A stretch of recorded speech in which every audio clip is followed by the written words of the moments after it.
जय श्री कृष्णा। राधे राधे। कुरुक्षेत्र के युद्ध क्षेत्र को विशाल सेनाओं के आवागमन की सुविधा के लिए तैयार किया जा रहा था। उनमें हाथियों का इस्तेमाल पेड़ों को उखाड़ने और जमीन को साफ करने के लिए किया जा रहा था। ऐसे ही एक पेड़ पर एक गोरैया अपने 4 बच्चों के साथ रहती थी। जब उस पेड़ को उखाड़ा जा रहा था तो उसका घोंसला जमीन पर गिर गया, लेकिन चमत्कारी रूप से उसकी संतानें अनहोनी से बच गई।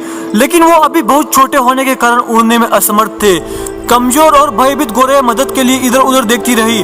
तभी उसने श्री कृष्ण को अर्जुन के साथ वहां आते देखा। वे युद्ध के मैदान की जांच करने और युद्ध की शुरुआत से पहले जीतने की रणनीति तैयार करने के लिए वहां आए हुए थे। उसने भगवान कृष्ण के रथ तक पहुंचने के लिए अपने छोटे पंख फड़फड़ाए और किसी प्रकार श्री कृष्ण के पास पहुंची और बोलने लगी कि हे कृष्ण, कृपया मेरे बच्चों को बचाए, क्योंकि लड़ाई शुरू होने पर कल उन्हें कुचल दिया जाएगा। सर्वव्यापी भगवान बोले, मैं तुम्हारी बात सुन रहा हूँ, लेकिन मैं प्रकृति के कानून में हस्तक्षेप नहीं कर सकता। गोरैया ने कहा, हे भगवान, मैं जानती हूँ कि आप मेरे उद्धारकर्ता हैं। मैं अपने बच्चों के भाग्य को आपके हाथों में सौंपती हूँ। अब आपके ऊपर है कि आप उन्हें मारते हैं या जीवित छोड़ते हैं। काल चक्र पर किसी का बस नहीं है। श्री कृष्ण ने एक साधारण व्यक्ति की तरह उससे बात की, जिसका आशय था कि वह ऐसा कुछ भी नहीं था जिसके बारे में वो कुछ भी कर सकते थे। गोरैया ने विश्वास और श्रद्धा के साथ कहा, प्रभु, आप कैसे और क्या करते हैं मैं वो नहीं जानती। आप समय काल के नियता है, यह मुझे पता है। मैं सारी स्थिति एवं परिस्थिति एवं समय को परिवार सहित आपको समर्पण करती हूँ। इतने में भगवान कृष्ण बोले कि अपने घोंसले में 3 सप्ताह के लिए भोजन का प्रबंध कर लो। गोरैया और श्री कृष्ण के संवाद से अनभिज्ञ अर्जुन गोरैया को दूर भगाने की कोशिश करते हैं। गोरैया ने अपने पंखों को कुछ मिनटों के लिए फुलाया और फिर अपने घोंसले में वापस चली गई। 2 दिन बाद शंख के उद्घोष से युद्ध शुरू होने की घोषणा की गई।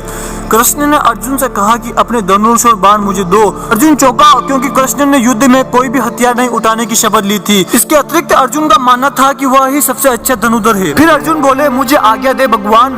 अर्जुन ने दृढ़ विश्वास के साथ कहा, मेरे तीरों के लिए कुछ भी अभेद नहीं है। चुपचाप अर्जुन से धनुष लेकर कृष्ण ने एक हाथी को निशाना बनाया, लेकिन हाथी को मार के नीचे गिराने के बजाय तीर हाथी के गले की कंठी में जा टकराया और एक चिंगारी से उड़ गई। अर्जुन यह देखकर अपनी हंसी रोक नहीं पाए कि कृष्ण एक आसान सा निशाना चूक गए। क्या मैं प्रयास करूं? उन्होंने समय को प्रस्तुत किया। उसकी प्रतिक्रिया को नजरअंदाज करते हुए कृष्ण ने उन्हें धनुष वापस दिया और कहा कि कोई और कार्रवाई आवश्यक नहीं है। लेकिन केशव, आपने हाथी को क्यों तीर मारा? अर्जुन ने पूछा। क्योंकि इस हाथी ने उस गोरैया के आश्रय उसके घोंसले को, जो कि एक पेड़ पर था, उसको गिरा दिया था। कौन सी गोरैया? अर्जुन ने पूछा। इसके अतिरिक्त हाथी तो अभी स्वस्थ और जीवित है, केवल घंटे ही टूटकर गिरी। अर्जुन के सवालों को खारिज करते हुए कृष्ण ने उसे शंख फूंकने का निर्देश दिया। युद्ध शुरू हुआ। अगले 18 दिनों में कई जानें चली गई। अंत में पांडवों की जीत हुई। एक बार फिर कृष्ण अर्जुन को अपने साथ सुदूर क्षेत्र में भ्रमण करने के लिए ले गए। कई शव अभी भी वहाँ है जो उनके अंतिम संस्कार का इंतजार कर रहे हैं। जंग का मैदान गंभीर अंगों और सिर बेजान सीढ़ियों और हाथियों से अटा पड़ा था। कृष्ण एक निश्चित स्थान पर रुके और एक घंटी जो कि हाथी पर बांधी जाती थी उसे देखकर विचार करने लगे। अर्जुन, उन्होंने कहा, कि आप मेरे लिए यह घंटी उठाएंगे और इसे एक तरफ रख देंगे। निर्देश बिल्कुल सरल था, परंतु अर्जुन की समझ में नहीं आया। आखिरकार विशाल मैदान में जहाँ बहुत सी अन्य चीजों को साफ करने की जरूरत थी, कृष्ण उसे धातु के एक टुकड़े को रास्ते से हटाने के लिए क्यों कहेंगे? उसने प्रश्नवाचक दृष्टि से उनकी ओर देखा। हाँ, यही घंटी, कृष्ण ने दोहराया।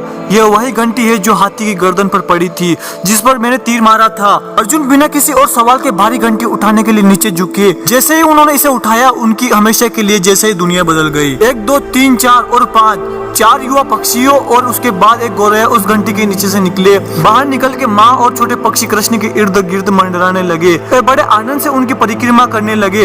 18 दिन पहले काटी गई एक घंटी ने पूरे परिवार की रक्षा की थी। मुझे क्षमा करे हे कृष्ण, अर्जुन ने कहा। आपको मानव शरीर में देखकर और सामान्य मनुष्य की तरह व्यवहार करते हुए मैं भूल गया था कि आप वास्तव में कौन है। आइए हम भी तब तक इस घंटी के नीचे विश्राम करें जब तक ये हमारे लिए उठाई न जाए। जय श्री कृष्णा। राधे राधे। दोस्तों, वीडियो अच्छा लगा हो तो कमेंट में जय श्री कृष्णा लिखना ना भूले। जय श्री कृष्णा। राधे राधे।